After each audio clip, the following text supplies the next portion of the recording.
¿Qué pensarías si te dijera que el modelo de tierra esférica que nos han enseñado en las escuelas es resultado de la ilusión óptica que es el cielo? El mundo que ves aquí es una hipótesis informada, es decir, es el resultado de la suma de las observaciones locales del cielo. La tierra esférica es una cosmología resultado del razonamiento análogo. Esta forma de pensar transfiere una información de una fuente principal y la aplica a otra. En este caso, la información viene de la esfera celeste y es transferida a una hipotética esfera terrestre.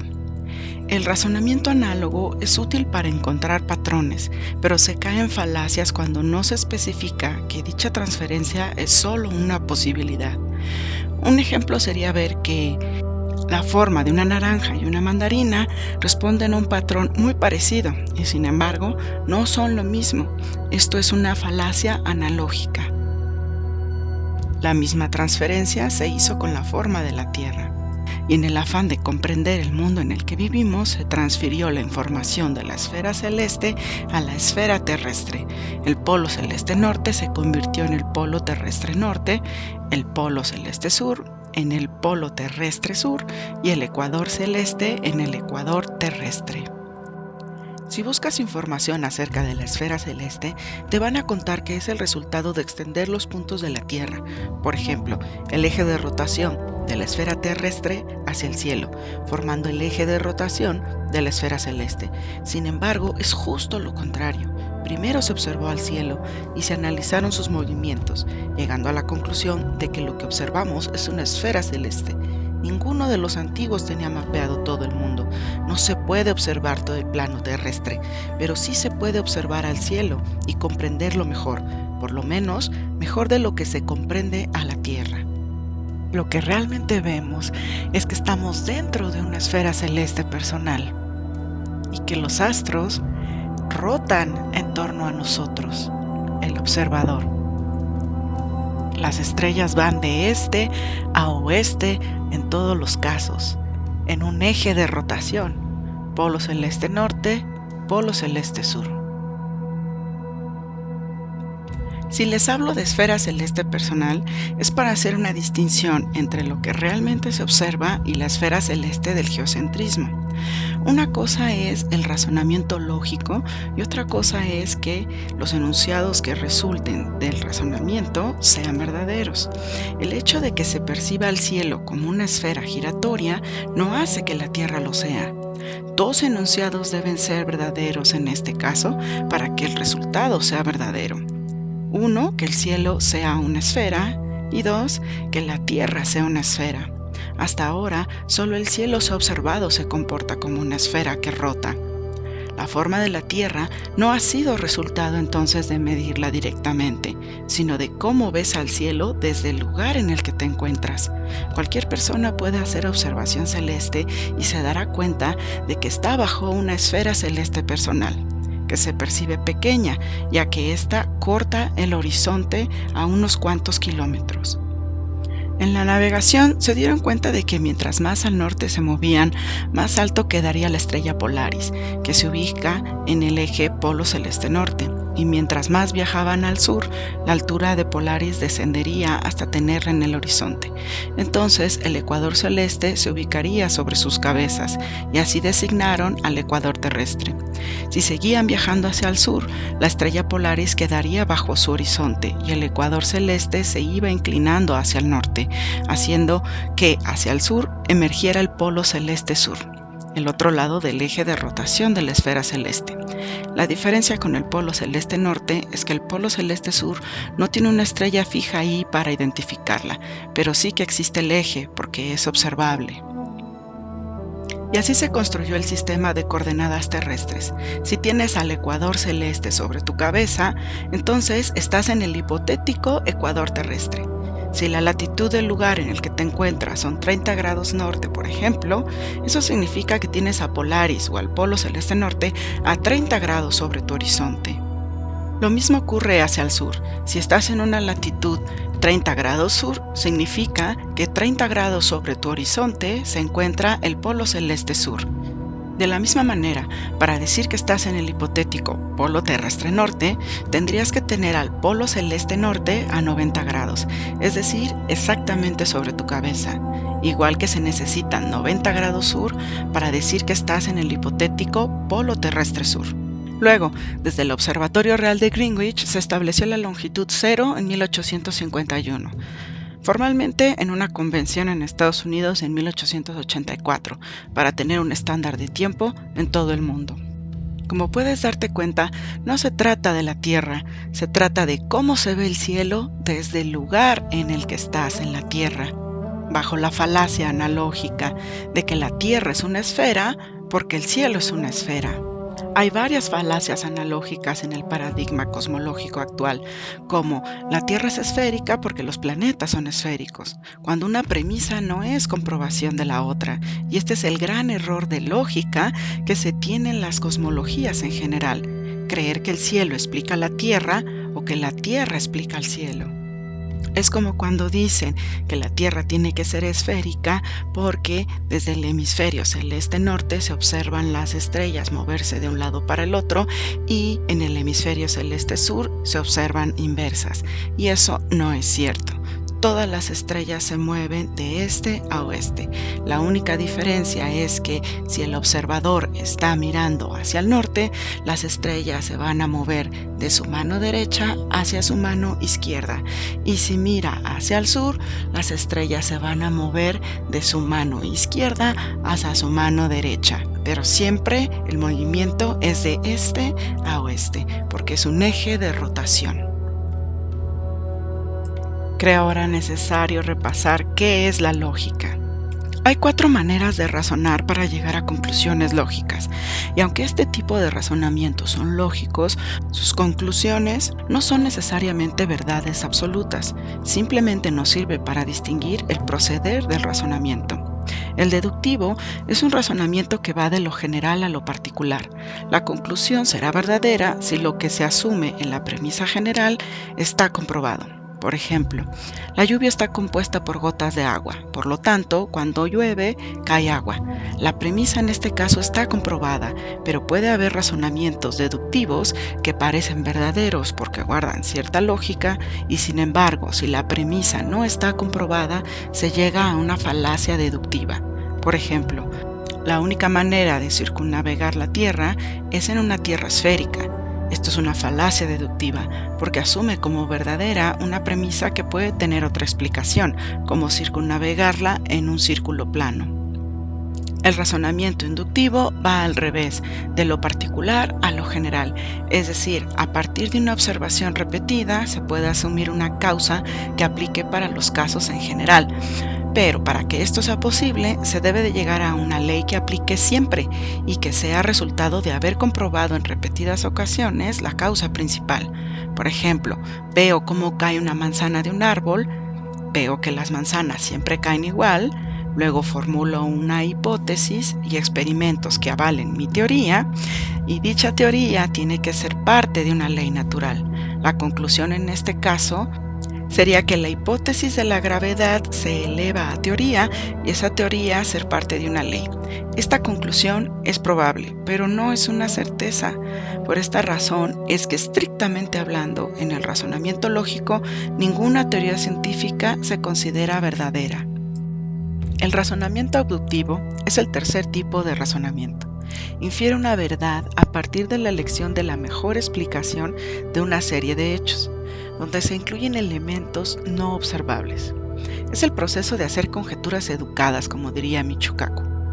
Por ejemplo, si llueve, el pasto se moja. El pasto está mojado, por lo tanto, lo más probable es que haya llovido. En este caso, la conclusión es probable, pero no es exclusiva. Alguien pudo haber regado el pasto. Otro ejemplo de mejor explicación a elementos no observables es la refracción atmosférica, cuando para explicar que la curvatura de la Tierra no es observable, se recurre al argumento de que hay un horizonte verdadero y uno aparente, donde el aparente es el observable y el verdadero en realidad no existe. Falacia abductiva. El cuarto razonamiento es el que expliqué al inicio, el analógico. Se transfiere la información de una fuente a otra. por dicha razón se puede caer en falacias, como la de si los planetas son esféricos, entonces la Tierra es una esfera. Si el cielo se observa esférico, entonces la Tierra es una esfera. ¿Se dan cuenta? Solo intento que comprendan de dónde viene el proceder, de dónde viene el razonamiento, cómo llegamos a la conclusión de que la Tierra es una esfera.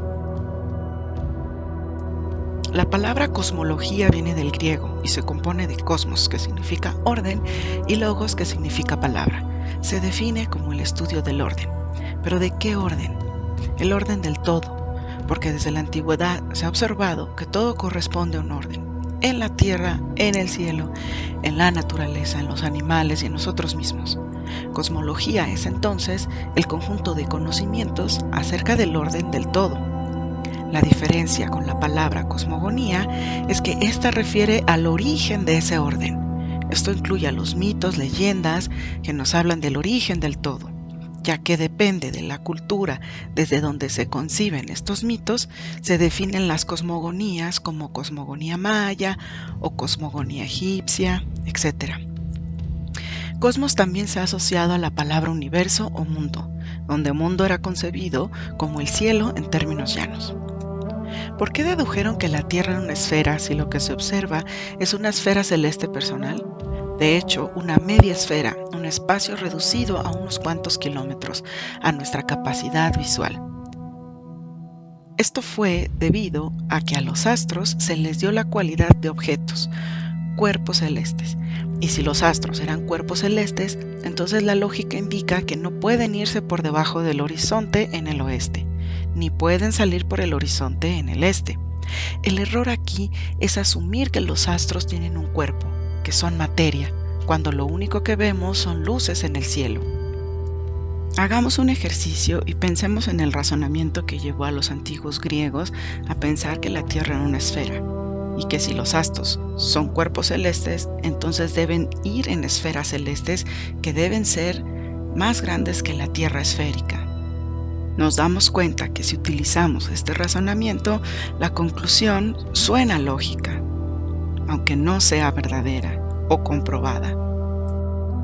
No les hablaré de la cosmología heliocéntrica porque todos la han estudiado aunque sea brevemente en la escuela. Hablaré un poco del geocentrismo, una cosmología que pone en el centro a la Tierra esférica. En esto está de acuerdo con el heliocentrismo, aunque la Tierra es una esfera. Y la diferencia es que para el geocentrismo está estática, mientras que para el heliocentrismo la Tierra gira. Cabe mencionar que todas las cosmologías son teorías que intentan responder a la pregunta de por qué vemos lo que vemos, es decir, por qué vemos a la esfera celeste personal. Y aquí yo les pregunto, ¿cuál sería el razonamiento lógico apropiado para llegar a una conclusión más acertada? Un razonamiento deductivo que parta de lo general, como la distancia de la Tierra hacia el Sol, que en realidad no se conoce y se asume como otra falacia, o un razonamiento inductivo que parta de lo particular, como la esfera celeste y la posición del Sol en ella, que sí se conoce. Quiero recalcar una vez más que todas las cosmologías son intentos de explicar lo que vemos, son teorías. Y algo que comparten todas estas teorías cosmológicas es que creen saber las distancias reales al Sol. Todos concuerdan en que hay un solo lugar en la Tierra donde el Sol está en el cenit por un momento y que esa es su posición real, y los rayos caen rectos a la Tierra para esa posición del observador, y para el resto de latitudes la luz del Sol se refracta dando una posición aparente al observador. ¿Será verdadera esta premisa o es otra falacia? Hay una tercera cosmología que no contempla la Tierra como una Tierra esférica, sino como a un territorio plano. Es la de los Vedas. Esta cosmología es polaricentrista porque pone en el centro del sistema a la estrella Polaris y porque los astros no giran en torno a la Tierra, sino sobre ella. El problema es que esta cosmología no responde bien a la pregunta de por qué vemos lo que vemos, ya que en el polaricentrismo no hay un eje celeste sur y no podemos negarlo porque es observable. Hay que recordar que la mayoría de las personas vivimos en una parte del plano donde nuestra visual es el polo celeste norte, y es el caso de la India, lo que significa que probablemente se refiere a observaciones locales del hemisferio celeste norte, que es el que tienen en su visual. Actualmente está en construcción la cosmología de la Tierra plana, pero para que se construya el cuerpo de conocimientos de esta nueva cosmología, debemos de dejar de tener premisas que no se han comprobado para edificar hipótesis que no llevan a ningún lado. Como ya he explicado, ha imperado en el ámbito de todas las cosmologías la idea de que el cielo explica la Tierra o que la Tierra explica el cielo, y esta es una falacia analógica. No podemos construir un cuerpo de ideas coherentes y lógicas con falacias. Otra premisa que es otra falacia es pensar que sabemos dónde están los astros físicamente, porque nadie ha podido comprobar esto, así como nadie ha estado en el centro de la Tierra plana como para comprobar que Polaris queda sobre la cabeza del observador. Esta es una deducción que, aunque parece lógica, no está comprobada. El problema real de todas las cosmologías para entender el orden del todo es que parten de premisas que no están comprobadas, como por ejemplo la distancia hacia el Sol. Acá vemos que a partir de observaciones locales se quiere saber la posición y la distancia real hacia el Sol. La observación local muestra un vector y resulta que esos vectores nunca se cruzan. El resultado es que nunca tenemos una posición real del Sol. Parece que es muy difícil para todos hacer una diferenciación entre la forma de la Tierra y el mecanismo celeste. Es una programación que nos han inculcado desde pequeños, cuando nada de lo que ocurre en el cielo es en realidad una prueba directa de la forma de la Tierra. Lo que parece es que no se puede triangular a los astros para conocer sus distancias, pero sí se pueden conocer sus posiciones en una esfera celeste personal.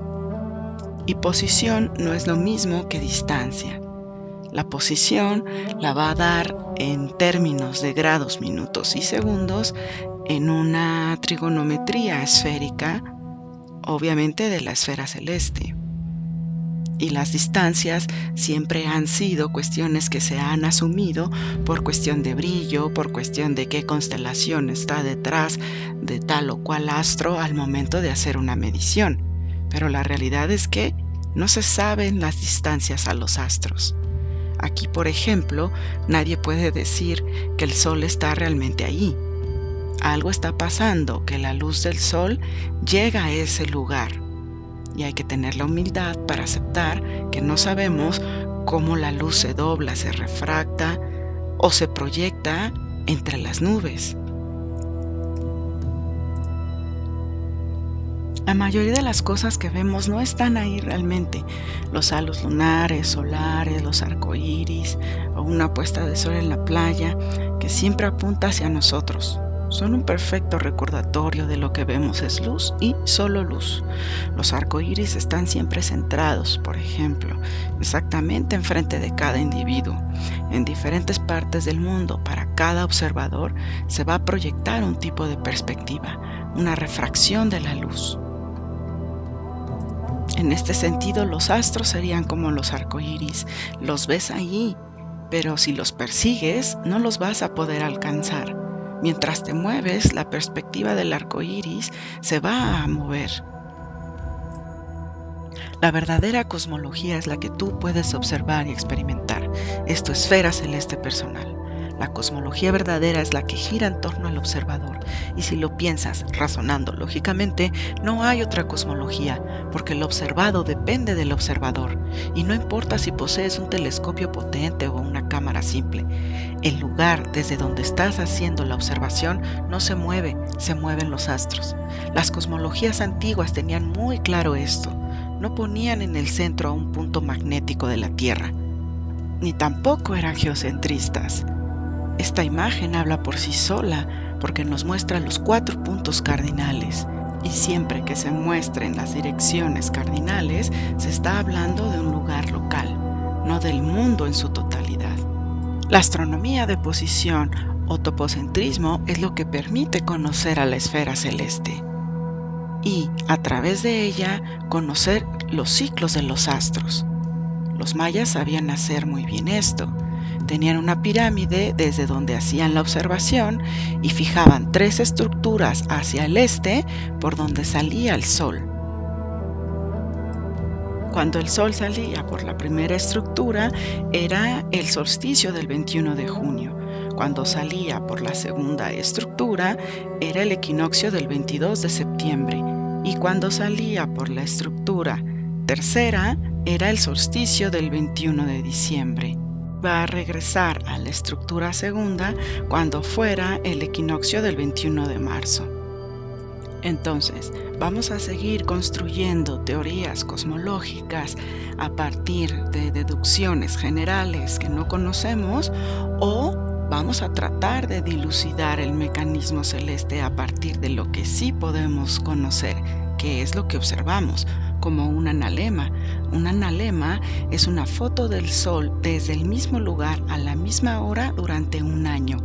Esto no funciona si cambias de lugar, es decir, que el analema es una observación topocéntrica. Y esta es una suposición que no es observable.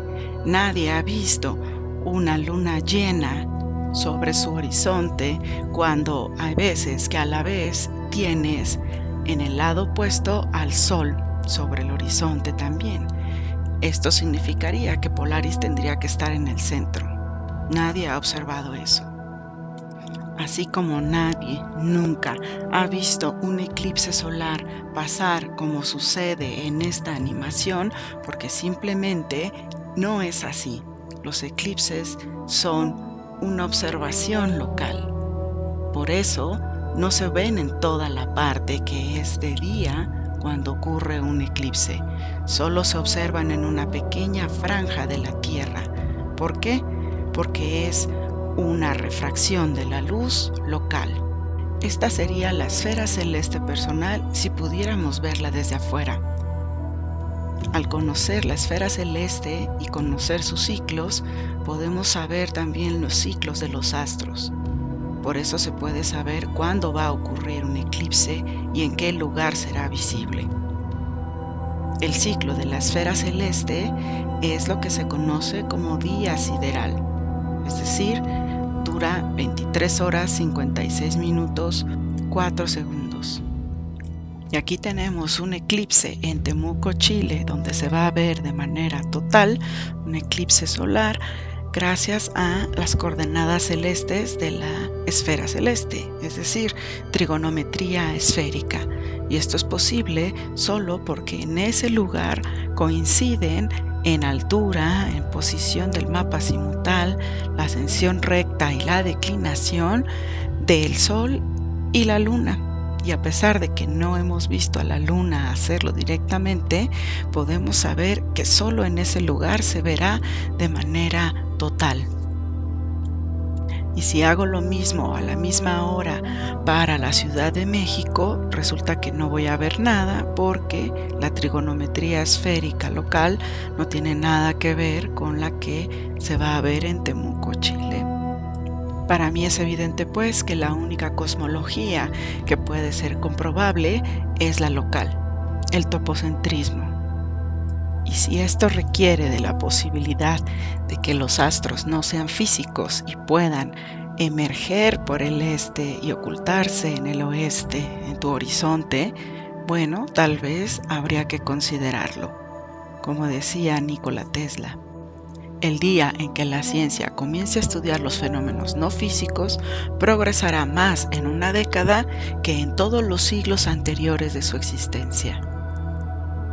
Para mí hay una gran posibilidad de que el cielo no sea físico, que los astros no sean físicos, y por lo tanto habría otra manera de tratar de explicar esta realidad y llegar a una nueva cosmología que no se base en falacias para tratar de acomodar un modelo a lo que realmente se observa.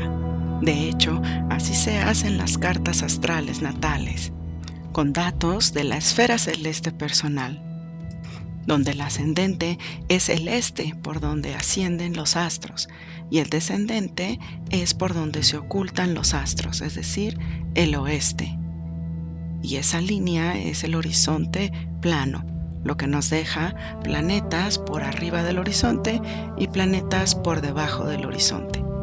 La astrología es comprobable, solo requiere que quieras comprobarla.